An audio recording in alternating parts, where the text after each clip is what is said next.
Islamनिसिम आङो गोसो गोरबोनि खुलुमनाय सिबिनायखौ बावहरदों। गिबियावनो आंनि सिबिनायखौ आङो बड'फा उपेन्द्र ब्रह्मनि सोरगोआरि जिउ सोलेरनि खाथियाव बावहरग्रोनाय जाबाय। बिथांनि न'खरनिफ्राय जिखिनि बाहागो लाफैनो हादों साफ्रोमनोबो आङो गोसो गोरबोनि सिबिनाय आरो अननायखौ बावहरबाय। गोलाव सम सोमावसारनायाव मुंख्लं जालांनाय साफ्रोमबो मुंख्लंनि न'खरनिसिम आङो गोसो गोरबोनि सिबिनाय आरो खुलुमनायखौ बावहरबाय।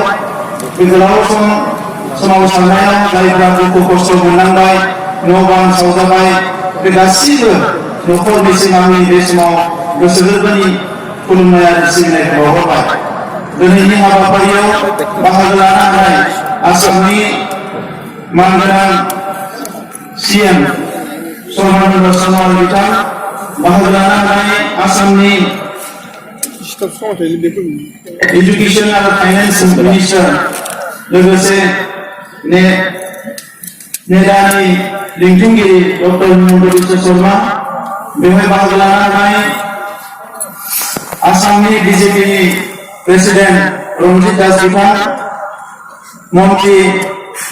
अवेश कलिता बिथां, त्रिपुरानि मंत्री मेम्बार कुमार जामातिया बिथां, आसामनि चीफ सेक्रेटारि जिष्णु बरुवा बिथां, बाहागो लानो हानाय एमपि बिथांमोन, एमएलए बिथांमोन आरो गुबुन गुबुन काउन्सिलनिफ्राय बाहागो लाफैनो हानाय सीएम बिथांमोन, लोगोसे बाहागो लानाय सिबिनां रायजो राजा बिथांमोन। दा बे समाव ब्रैथि जे बड'लेण्ड हायुङारि जोंनि खुंथायनि समायखिरा लानाय बे हाबाफारिया जानानै थांबाय आरो दिनै बेवहाय आंखौ फैगौ 5 बोसोरनि थाखाय बे बड'लेण्ड हायुङारि खुंथायखौ सामलायनो थाखाय गाहाय मावफुं सोद्रोमा महरै बिबान होनाय जादों आरो बे बिबानखौ आइ आफा रायजो राजानि अननाय आरो सिबिनायखौ हास्थायनानै आङो दिनै समायखिरा लाबाय। दा मानगोनां रायजोफोर, जोंनि हारिया गोब्राब मोनसे थासारिनि गेजेरजों दिनै फैनो हादों। बे थासारिखौ जोङो मालाबाबो बावलांनो मोननाय नङा। गोबाव सम सोमावसारनायाव 5,000निख्रुइ बांसिन सुबुङा जिउ गारदों आरो बिनि उनाव जोङो बिएससिनि उनाव बिटिसिनि उनाव बिटिआर मोननो हादों। बे मोनथाम खुंथाय गोहोखौ जोङो मोनफुंनायनि उनाव हारिनि राजखान्थि मोनथायनि बाथ्राया दिनै जोंनि गेजेराव जोबनानै थाङाखैब्लाबो जोंनो जिखिनि नांगौ बेखौ जोङो मोनफुंनो हाबाय आरो बिनि गेजेरजोंनो बड'फा उपेन्द्र ब्रह्मआ जोंनो बिबान होलांनाय बुहुमाव बर' माहारिखौ मोनसे गेरेमसा माहारि दानायनि जे हाबाफारि बेखौ मावफुंनो थाखाय जों जानजि खाफ्रानांगोन। थांनाय गोलाव समाव गावजों गाव एना एनि दाङाबाजि जानानै जोंनि हारि दानायनि खामानि मावनाया गोग्लैसोनानै थानांगोन। नैबे समाव आङो बर'नि सानसुमै मेलेमजिबि अफिसार जाय जेरावनो थाया मानो साफ्रोमबो बर' फिसाफोर खावलायदों जोङो खौसे जानांगोन आरो हारिनि मावनो लानाय हाबाफारिफोरखौ मावफुंनानै बुहुमाव मोनसे गेरेमसा हारि महरै गायसननो थाखाय बयबो जानजि खाफ्रा जानानै बेखौ मिजिंथिदों। मानगोनां रायजोफोर, आङो सासे बेवहाय बे बेसेबा गिदिर राजखान्थि दैदेनगिरि महरै खामानि मावनो फैयाखै, आङो नोंथांमोनखौ सिबिनो फैदों। नोंथांमोननि जेंनाया आंनि जेंना, नोंथांमोननि दुखुआनो आंनि दुखु। बे बड'लेण्ड ओनसोलनि साफ्रोमबो सुबुंनि दुखुआनो आंनि दुखु। दा बेनिखायनो फारफ्रोमबो बिथिङाव जौगानाय लाबोनानै गासैबो जेंनाखौ सुस्रांनानै बिटिआर गोरोबथाखौ 100% इमप्लिमेन्ट खालामनानै जोंनि गेजेराव जोङो इयुननि जि मोनसे जौगासार बर' माहारि दानाय बे हाबाफारिखौ जोङो मावफुंगोन। दिनै बेवहाय जों बयबो नुनो मोनदों जे नरेन्द्र मदि बिथांनि दैदेननायाव थांनाय 27 जानुवारियाव जि गोरोबथा जानानै थांबाय, बिनि गेजेरजों जोंहा शान्ति फैबाय। एनडिपिनि मोनब्रै हानजाया दिनै मोनसे नर्मेल लाइफ मोनसे खुंनो हाबाय। दिनै बिथांमोना राजखान्थि गेलेनानै बिथांमोननि दैदेनगिरियानो दिनै जोंनि हायुंखौ सामलायनो थाखाय दिनै दैदेनगिरि महरै गोविंद बसुमतारी, बिथां रन्जित बसुमतारी फेरेंगा बिथांमोना दिनै दैदेनगिरि जाफैनो हाबाय आरो दिनै जों साफ्रोमबो बिग्रायारिनिफ्राय खुंथाय गोलाव फैनाय जिखिनि दैदेनगिरिफोर दङ हारिनि गासैबो जेंनाफोरखौ मावफुंनो थाखाय समायखिरा लानानै दावगाबोदों आरो नोंथांमोना बिश्वास लानानै जोंखौ खामानि मावनो सुजुग होगोन, आं बेखौनो मिजिंथिबाय। गोलाव बाथ्रा बुंनो सानाखै, दिनै नोंथांमोना दुखु खस्थ'जों बेसेबा गोबावजों जों थाबोबाय, सान्दुं अखायाव नोंथांमोना गसंबोबाय, दुखु खैफोदाव गसंबोबाय, बिनि थाखाय रोजा रोजा साबायखर बावबाय आरो थांनाय बिसायख'थियाव नोंथांमोना जे बेसेबां खस्थ' खालामनानै जोंखौ देरहाहोबाय बिनि थाखायबो साबायखर नोंथांमोननिसिम साबायखर बावहरबाय। আজি আমাৰ এই সভাত উপস্থিত অসমৰ আমাৰ সকলো শ্ৰদ্ধাৰ সন্মানৰ মুখ্যমন্ত্ৰী সৰ্বানন্দ সোণোৱাল ডাঙৰীয়া, ইয়াৰ উপস্থিত আমাৰ অসমৰ বিত্ত আৰু শিক্ষা বিভাগে health minister doctor Himanta Biswa Sarma ডাঙৰীয়া, ইয়াৰ উপস্থিত অসমৰ ৰাজ্যিক ভাৰতীয় জনতা পাৰ্টিৰ সভাপতি ৰঞ্জিত দাস ডাঙৰীয়া, ইয়াৰ উপস্থিত আমাৰ মন্ত্ৰীসকল, সাংসদসকল, আমাৰ UPPL প্ৰতিষ্ঠাপক সভাপতি ইউজি ব্ৰহ্ম ডাঙৰীয়া আৰু ইয়াত উপস্থিত আমাৰ 60জন কাউন্সিলৰ CM সকল, অট'নমাছ কাউন্সিলৰ CM সকল আৰু উপস্থিত বিভিন্ন আমাৰ নেতৃবৃন্দ, উপস্থিত মোৰ শ্ৰোতা ৰাইজ, আমাৰ ইয়াত উপস্থিত হোৱা অসমৰ বিভিন্ন ছাত্ৰ সংগঠনৰ, সামাজিক সংগঠনৰ, ধৰ্মীয় অনুষ্ঠানৰ পৰা উপস্থিত হোৱা মোৰ শ্ৰদ্ধাৰ ব্যক্তিসকল, সাংবাদিক বন্ধুসকল, মই আজি এই কাৰ্যসূচীত আপোনালোক সকলোলৈ আদৰণি জনাইছো আৰু আজি এই সভাখন সফল কৰাৰ কাৰণে আমি আপোনালোকক আন্তৰিকতাৰে ধন্যবাদ জনাইছো। বহু বছৰৰ সংগ্ৰামৰ পিছত এটা কাউন্সিল পুনৰ গঠন হ'ল। যোৱা 28 জানুৱাৰীত ভাৰতৰ প্ৰধানমন্ত্ৰী সকলোৰে শ্ৰদ্ধাৰ সন্মানৰ এজন মহান নেতা নৰেন্দ্ৰ মোদী ডাঙৰীয়াৰ নেতৃত্বত, তেখেতৰ ব্লেছিঙত, অমিত শ্বাহ ডাঙৰীয়াৰ নেতৃত্বত অসমৰ মুখ্যমন্ত্ৰী আৰু অসমৰ বিত্তমন্ত্ৰী ডক্টৰ হিমন্ত বিশ্ব শৰ্মা ডাঙৰীয়াৰ নেতৃত্বত যি এটা শান্তি আৰু প্ৰগতিৰ চুক্তি হৈ গ'ল, এই চুক্তিৰ বাবে আজি আমাৰ ইয়াত ৰাইজে এটা বিচৰা নিচিনা এটা অনুকূল এটা পৰিৱেশ বা ভাল এটা পৰিৱেশ পাবলৈ সক্ষম হৈছে। এই কাৰণে প্ৰথমতে আজি এই সোয়াৰিং চেৰেমনিৰ দ্বাৰাই মই ইয়াত উপস্থিত হোৱা সকলো ব্যক্তিৰ লগতে ভাৰতৰ প্ৰধানমন্ত্ৰী আৰু ভাৰতৰ গৃহমন্ত্ৰী ডাঙৰীয়াক নমস্কাৰ জনাইছো, ধন্যবাদ জনাইছো। বড়োফা উপেন্দ্ৰনাথ ব্ৰহ্ম এই অঞ্চলত আগুৱাই নিয়াৰ কাৰণে বড়োসকলৰ লগতে বিভিন্ন জনগোষ্ঠীৰ সমস্যাবিলাক সমাধান কৰি এটা সুস্থ বাতাবৰণ সৃষ্টি কৰি সকলোকে জীয়াই থকাৰ কাৰণে এটা পৰিৱেশ সৃষ্টি কৰিবলৈ প্ৰয়াস কৰিছিলে। তেখেতৰ যি মহান আদৰ্শ লিড এণ্ড লেট লিড, সেই শ্লোগানটো লৈ পেলাই দীৰ্ঘদিনীয়া আমি সংগ্ৰাম কৰিলো আৰু সংগ্ৰামৰ অন্তত 27 জানুৱাৰীত এটা চুক্তি হৈ গ'ল আৰু সেই চুক্তিৰ দ্বাৰাই যি আমাৰ অঞ্চলত এতিয়া শান্তি আহিছে, দীৰ্ঘদিনীয়া হিংসা, হত্যা,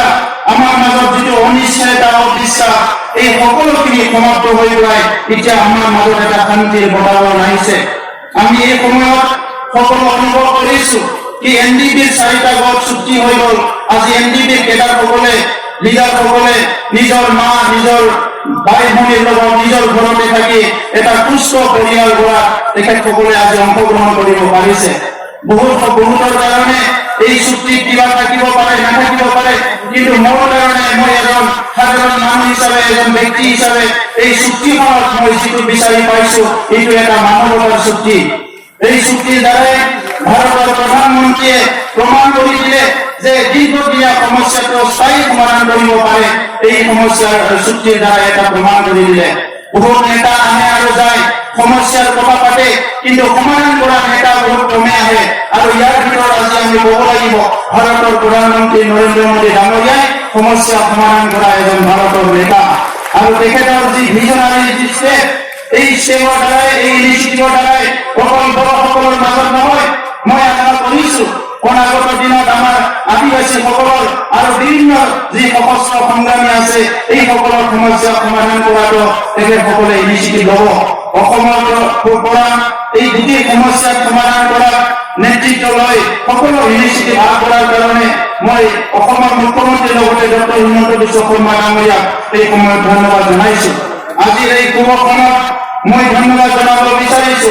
বিজেপি, UPPL আৰু গণ সুৰক্ষা পাৰ্টি মিলি পেলাই এটা নতুন চৰকাৰ গঠন কৰা হ'ল আৰু ইয়াৰ কাৰণে মই সংসদ নৱকৰণীয়া ডাঙৰীয়াক ধন্যবাদ জনাইছো। কি দীৰ্ঘদিন ধৰি ইয়াত জাতি জনগোষ্ঠীৰ মাজত যি বিভাজন সৃষ্টি হৈছিলে, পোৱা নোপোৱা লৈ পেলাই বিভিন্ন বিভিন্ন ধৰণৰ যি সমস্যাৰ সৃষ্টি হৈছিলে এই সকলো সমস্যা সমাধান কৰিবলৈ আজি একত্ৰিত হৈ আমি সবে তিনিটা দল মিলি এটা নতুন এটা সমাজ গঢ়িবলৈ আগবাঢ়ি আহিছো। মই আপোনালোকৰ আগত স্পষ্ট কথাৰে ক'বলৈ বিচাৰিছো, এই নতুন চৰকাৰ বিটিআৰৰ যিটো হ'ব এইটো ক্ষমতাৰ কাৰণে হোৱা চৰকাৰ নহয়, এইটো সমস্যা সমাধানৰ কাৰণে হোৱা চৰকাৰ। গতিকে আপোনালোকে আমাক সহযোগ কৰক, আপোনালোকে আগবাঢ়ি আহক। যিখিনি আমাৰ মাজত যিখিনি সমস্যা হৈ গ'ল আটাই সমস্যা দূৰ কৰি এটা সুস্থ সমাজ গঢ়াৰ কাৰণে আমি সবে আগবাঢ়ি আহিব লাগিব। আজি মই পুনৰ নৰেন্দ্ৰ মোদী ডাঙৰীয়া আৰু গৃহমন্ত্ৰীৰ লগতে অসমৰ মুখ্যমন্ত্ৰী আৰু ডক্টৰ হিমন্ত বিশ্ব শৰ্মা ডাঙৰীয়াক পুনৰ ধন্যবাদ এইকাৰণে জনাব বিচাৰিছো। বিটিএসি অঞ্চলত বহুখিনি নিৰ্বাচন হৈ গ'ল, প্ৰতিটো নিৰ্বাচনত হত্যা হিংসা বিভিন্ন পৰিস্থিতি হৈ গ'ল, কিন্তু এইবাৰ 2020 চনত প্ৰথম এনেকুৱা নিৰ্বাচন হ'ল য'ত নেকি কোনো মানুহ প্ৰাণ হেৰুৱাব লগা নাই। এইকাৰণে প্ৰশাসনক মই ধন্যবাদ জনাইছো আৰু নেতৃত্বক ধন্যবাদ জনাইছো। এজন ব্যক্তিৰ জীৱন আমাৰ কাৰণে মূল্যৱান, কাৰণ মানুহ এজন গঢ়িবৰ কাৰণে আমাৰ মা দেউতাই বহুত কষ্ট কৰে, আমাৰ সমাজখনে বহুত কষ্ট কৰে, আৰু সেই মানুহজনে যদি কণ্টেকৰ কাৰণে এটা গুলি যদি মৰি যাব লগা হয় এইটো আমাৰ ঘৰৰ কাৰণে, পৰিয়ালৰ কাৰণে, সমাজৰ কাৰণে অপূৰণীয় ক্ষতি হয়। মই সেইকাৰণে ধন্যবাদ জনাইছো। মই আশা ৰাখিছো আমাৰ অসমৰ মুখ্যমন্ত্ৰী ডক্টৰ হিমন্ত বিশ্ব শৰ্মা ডাঙৰীয়াৰ নেতৃত্বত অসমত বাকী থকা যিখিনি উগ্ৰপন্থী সমস্যা এইখিনি স্থায়ী সমাধান হ'ব। আৰু বিটিআৰ অঞ্চলত যিখিনি সশস্ত্ৰ সংগ্ৰামী আমাৰ দাদা ভাইসকল আছে, মই অনুৰোধ কৰিছো আপোনালোকে এনি টাইম আমাৰ লগত বহিব পাৰে, আলোচনা কৰিব পাৰে, আৰু এনি টাইম আপোনালোকে আমাৰ লগত কাম কৰিবলৈ আগবাঢ়ি আহক। আমি আপোনালোকক সহায় কৰিম। কোকৰাঝাৰ বুলি ক'লে এটা সময় মানুহ আহিবলৈ ভয় কৰিছিলে। কোনোবা যদি ৰাজনীতি নেতা, কোনোবা যদি পত্ৰকাৰ, সাংবাদিক, কোনোবা যদি ব্যক্তিয়ে দিল্লীৰ পৰা গুৱাহাটীৰ পৰা কোকৰাঝাৰলৈ আহিব বুলি কয় তেখেতৰ পৰিয়ালৰ দুখ লাগে, তেখেতসকলৰ ঘৰৰ মানুহবিলাকে কান্দে, কোকৰাঝাৰলৈ আহিব নালাগে। আৰু আমাৰ ডাঙৰ ফোন কৰি সোধে কোকৰাঝাৰত যাম নে নাযাম, যাব পাৰিম নে নোৱাৰিম। আজি এই কোকৰাঝাৰ নাই, আজি শান্তিৰ কোকৰাঝাৰ, সম্প্ৰীতিৰ কোকৰাঝাৰ, সকলো জাতি জনগোষ্ঠীৰ মিলাপ্ৰীতি এটা কোকৰাঝাৰলৈ ৰূপান্তৰ হৈছে। এই সময়ত মই আজিয়ে আপোনালোকৰ আগত ঘোষণা কৰিব বিচাৰিছো, এটা সময়ত হিংসা বন্ধু ভাৰতৰ যি কোকৰাঝাৰ, এই অসমৰ এটা অন্যতম যি বড়োলেণ্ড হাৰ্টলেণ্ডৰ যি টাউন, এই কোকৰাঝাৰ চিটিটো আমি আজিৰ পৰা এটা শান্তিৰ চিটি হিচাপে ঘোষণা কৰিছো। আৰু আপোনালোকৰ সহযোগত কোকৰাঝাৰ চিটিটো অসমৰ ভিতৰত অনাগত দিনত শান্তি এটা চিটি হিচাপে, টাউন হিচাপে আমি গঢ়িব লাগিব।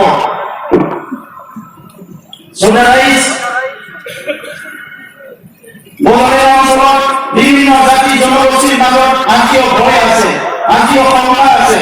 আজিও বিভিন্নজনে ক'বলৈ বিচাৰে মোৰ ভূমিৰ অধিকাৰ আছে নে নাই, মোৰ ৰাজনৈতিক অধিকাৰ আছে নে নাই, মোৰ সামাজিক অধিকাৰ আছে নে নাই, অৰ্থনৈতিক অধিকাৰ আছে নে নাই। আমাৰ নতুন চৰকাৰৰ এই কথাটো মই স্পষ্ট কৰিব বিচাৰিছো, যিসকল ভাৰতীয় মানুহ ভূমিপুত্ৰ, এই ভূমিৰ কোনো এজন ব্যক্তিয়ে ভূমিৰ অধিকাৰৰ পৰা বঞ্চিত হ'ব নালাগিব। সকলোতে যিকোনো বাহিৰে আমাৰ অসমৰ যি মুখ্যমন্ত্ৰী আছে, অসমৰ বিত্তমন্ত্ৰী আছে, তেখেতসকলৰ নেতৃত্বত আমাৰ নতুন আইন প্ৰণয়ন কৰি নতুন এটা সংশোধন প্ৰয়োজন হ'লে আমি কৰি সকলো জাতি জনগোষ্ঠী যাতে ভূমিৰ অধিকাৰ পাবলৈ সক্ষম হয়, এই কামখিনি আমি কৰিবলৈ হাতত ল'ম। আমি বিচাৰিছো ইয়াত গৃহহীন যাতে এজনো ব্যক্তি থাকিব নালাগে আমাৰ বিটিআৰ অঞ্চলত। এই অঞ্চলত যাতে দুৰ্নীতি আমাক সদায় গ্ৰাস কৰিব নোৱাৰে, এইকাৰণে দুৰ্নীতিমুক্ত এটা প্ৰশাসন কৰিব লাগিব, হিংসামুক্ত এটা প্ৰশাসন, এটা অঞ্চল কৰিব লাগিব, এটা ফিয়াৰ ফ্ৰী, যিটো নেকি আমাৰ ভয়মুক্ত এটা এটা পৰিৱেশ আমি গঢ়িবলৈ গৈ আছো। আৰু ইয়াতে যাতে কোনো ব্যক্তিয়ে ভোকা থাকিব নালাগে। গরিবর সংখ্যা বাড়ি গৈছে, এই কারণে আমি কৈছো যাতে কোনো মানুহে ভোকা থাকিব নালাগে, এই কারণে আমি একেলগে কাম কৰিব লাগিব। আমি এটা দাবী কৰিছো যে এই 5 বছৰ কোনো এজন সিঙ্গল মানুহ যাতে আনহিতি হৈ জীয়াই থাকিব নোৱাৰে, সকলোকে হেতি কৰাৰ কাৰণে আমাৰ চৰকাৰ আমি কাম আৰম্ভ কৰাৰ লগে প্ৰত্যেকটো জনগোষ্ঠীক আমাৰ তৰফৰ পৰা আমন্ত্ৰণ কৰি নিমন্ত্ৰণ কৰি চৰকাৰীভাৱে আমি আলোচনা কৰা হ'ব। আৰু যি কাম আমি কাউন্সিলত কৰিব পাৰিম এইটো মানে তাৎক্ষণিকভাৱে আমি কৰিম, আৰু যি কাম কাউন্সিলে কৰিব নোৱাৰে আমি অসম চৰকাৰ আৰু ভাৰত চৰকাৰক অৱগত কৰিম। আমাৰ প্ৰধানমন্ত্ৰী ডাঙৰীয়াই কৈছিলে এক ভাৰত শ্ৰেষ্ঠ ভাৰত, এটাই ভাৰত বিশ্ব বিশ্বৰ যিটো শ্ৰেষ্ঠ ভাৰত হ'ব লাগে আৰু আমিও বিটিআৰ অঞ্চলত বসবাস কৰা 35 লাখ জনসাধাৰণে বিচাৰো আমিও শ্ৰেষ্ঠ ভাৰতৰ নাগৰিক হ'ব বিচাৰো আৰু শ্ৰেষ্ঠ ভাৰতৰ নাগৰিক হ'বৰ কাৰণে আমাৰ শিক্ষা দীক্ষা অৰ্থনীতি সামাজিক সকলো দিশ ভাষা সংস্কৃতি আগুৱাই যাব লাগিব এই ক্ষেত্ৰত মই আশা কৰিছো কেন্দ্ৰীয় চৰকাৰ আৰু ৰাজ্য চৰকাৰে আমাক সহায় কৰিব আৰু আমি সকলোৱে ইয়াৰ এজন যিসকলে আজি নিৰ্বাচিত হৈ আহিছে যিসকল আজি ইয়াৰ হ'ব আমাৰ এমচিএ হিচাপে কাম কৰিব সকলো ব্যক্তিয়ে আপোনালোকৰ এজন সেৱক হৈ আমি কাম কৰিম আমি আপোনালোকৰ নেতা নহয় আপোনালোকৰ বেটা হয় আপোনালোকৰ পুত্ৰ হয় গতিকে আপোনালোকে আমাক নেতা নিচিনা নাচাব আপোনালোকে নিজৰ পুত্ৰ বুলি নিজৰ ভাই বুলি আগবাঢ়ি যাব আৰু আপোনালোকক সেৱা কৰিবলৈ আমি আগবাঢ়ি আহিছো দীৰ্ঘদিন ধৰি পৰ্যায় সম্ভৱ হৈ যোৱাৰ পিছত বহুত মানুহৰ আজি ভয় আছে সেইকাৰণে আমি চৰকাৰৰ কাম আৰম্ভ কৰাৰ লগে লগে যিখিনি যোৱা 10-15 বছৰত হিংসাৰ কাৰণে বিভিন্ন ভিত্তিম হ'ল ঘৰ বাৰী জ্বলি গ'ল বিভিন্ন মানুহ সম্পত্তি হেৰাই গ'ল এই পৰিয়াল বৰ্গবিলাকক আমাৰ চৰকাৰৰ তৰফৰ পৰা প্ৰত্যেকটো পৰিয়ালক সমবেদনা আমি দিয়াৰ লগতে প্ৰত্যেকটো পৰিয়ালক সহায় কৰাৰ কাৰণে আমি চিন্তা চৰ্চা কৰিছো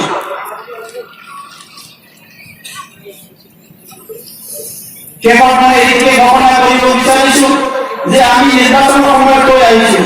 যে এই অঞ্চলত আমি সাৰ্ভে কৰিলো প্ৰায় 2,40,000 মানুহ এতিয়ালৈকে ঘৰ নাই এই ঘৰখিনি আমি সজাই দিব লাগিব স্বাধীনতাৰ ৭০ বছৰ পিছত আমাৰ অঞ্চলত এতিয়াও মানুহবিলাক নদীৰ পানী খাই আছে বহুত দুখ লাগিছে ৰাস্তাৰ পুৰি মাৰি যাবলৈ ৰাস্তা নাই মোৰ অঞ্চল এতিয়ালৈকে গতিকে আজি আমাৰ বহুত প্ৰত্যাহ্বান আছে কিন্তু কোনো প্ৰত্যাহ্বানে আমি যদি প্ৰয়াস কৰো আমি যদি চেষ্টা কৰো আমাৰ বাধা দি ৰাখিব নোৱাৰে কামটো নকৰিলে কৰি থাকে কিন্তু কৰিলে কোনো কাম কৰি থাকিব নোৱাৰে সেইকাৰণে মই আজি আমাৰ এই বিটিচি ছেক্ৰেটাৰিয়েটত আৰু বিটিআৰ অঞ্চলত যিমানখিনি বিষয়া কৰ্মচাৰী ইমানখিনি কাম কৰি আছে ৰাইজক সেৱা কৰি আছে তেখেতসকলক মই অনুৰোধ কৰিছো এই নতুন চৰকাৰৰ সময়ত নতুন চৰকাৰক আপোনালোকে সম্পূৰ্ণ সহযোগ কৰি আৰু যিখিনি ইয়াৰ নিয়ম নীতিবিলাক আমি সলনি কৰিম যে দুৰ্নীতিমুক্ত আৰু নিকায় স্বচ্ছ উপস্থাপন কৰাৰ কাৰণে আপোনালোকে সহযোগ কৰিব লাগিব অভিষেকত পুনৰবাৰ অসমৰ মুখ্যমন্ত্ৰী ডাঙৰীয়া ডক্টৰ হিমন্ত বিশ্ব শৰ্মা ডাঙৰীয়া সকলো মন্ত্ৰীসকল মই ধন্যবাদ জনাইছো আৰু আমাৰ ভাৰতৰ প্ৰধানমন্ত্ৰী নৰেন্দ্ৰ মোদী ডাঙৰীয়া আৰু অমিত শ্বাহ ডাঙৰীয়াক ধন্যবাদ জনাইছো বিশেষকৈ আজি ক'ব লাগিব নৰেন্দ্ৰ মোদী ডাঙৰীয়াক মাৰ্গদৰ্শন আৰু যি অমিত শ্বাহ ডাঙৰীয়া চুক্তিৰ আগত আৰু চুক্তিৰ পিছত যি এটা অভিভাৱকৰ দায়িত্ব পালন কৰিছে এইটো আমাক সঁচাকৈ এটা এনকাৰেজ কৰিছে আৰু সাহস দিছে চুক্তিখন হৈ গ'ল চুক্তি ৰূপায়ণ কৰাৰ ক্ষেত্ৰত গৃহমন্ত্ৰী ডাঙৰীয়াই সদায় তৎপৰ হৈ আছে আৰু আজি আমি চৰকাৰ গঠন কৰিব পাৰিছো এই চৰকাৰ গঠন কৰাৰ তেখেতসকলৰ আশীৰ্বাদ আশীষ আমাৰ তাতে সদায় আছে তো সেইকাৰণে তেখেতসকলক নমস্কাৰ জনাই আজি মোৰ বক্তব্য মই সামৰিবলৈ ওলাইছো কিন্তু ইয়াৰ আগতে আমাৰ এই বিটিআৰ অঞ্চলত প্ৰথমবাৰৰ কাৰণে ইউপিপিএল বিজেপি আৰু জিএছপি যি কেন্দ্ৰীয়সকলক জয়যুক্ত কৰাৰে ইয়াৰ কাৰণে ৰাইজক মই ধন্যবাদ জনাইছো আপোনালোকে আমাৰ ওপৰত বিশ্বাস ৰাখিছে আস্থা ৰাখিছে আৰু আজিৰ পৰা আপোনালোকৰ বিশ্বাস আৰু আস্থাটো মনত ৰাখি আমি আপোনালোকৰ কাৰণে কাম কৰি যাম এইখিনি কথাকে কৈ মই ধন্যবাদ জনাইছো কোনোবাই নমস্কাৰ ভাৰত মাতা কি জয় ধন্যবাদ জ্ঞাপন কৰিছো আমাৰ চতুৰ্থ বৰ্ষ